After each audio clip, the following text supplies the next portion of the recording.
Welcome to Rajdeep wonder kitchen. Radhe Radhe आप सभी को। होली का मौका है इसलिए गुजिया तो बनानी बनती है।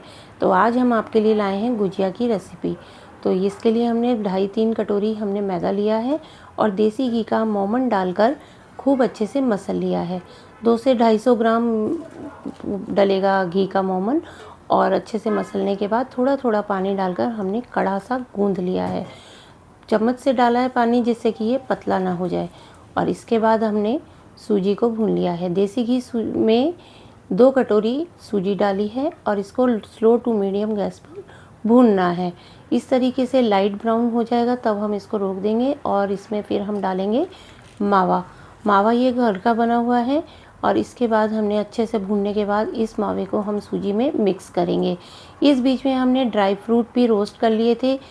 डेसिकेटेड कोकोनट, काजू, बादाम, किशमिश, चिरौंजी, इन सबको रोस्ट करके हमने क्रश कर इसी में मिक्स कर लिया था, जिसकी वीडियो नहीं डाल पाए।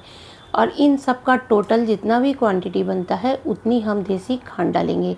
कम भी डाल सकते हैं अपने मीठे के टेस्ट के अकॉर्डिंग। अब इसमें अगर गुठलियाँ बन गई हैं तो हम इसे मिक्सी में क्रश कर लेंगे।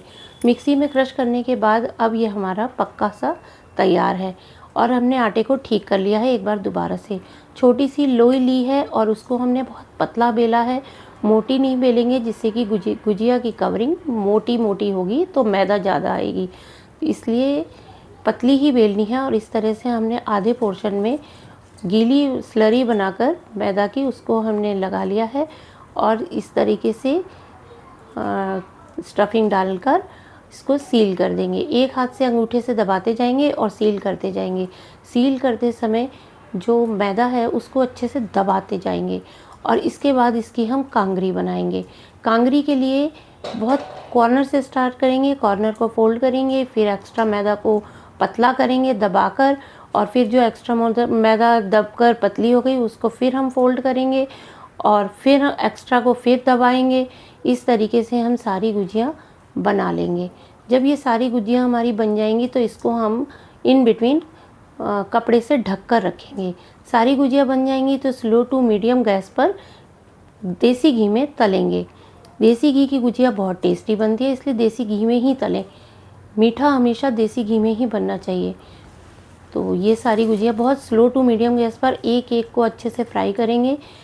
सब गुजिया जब बन जाएंगी उसके बाद एंजॉय करें। होली की ढेर सारी शुभकामनाएं और रंग रंगीली होली अच्छे से खेलें।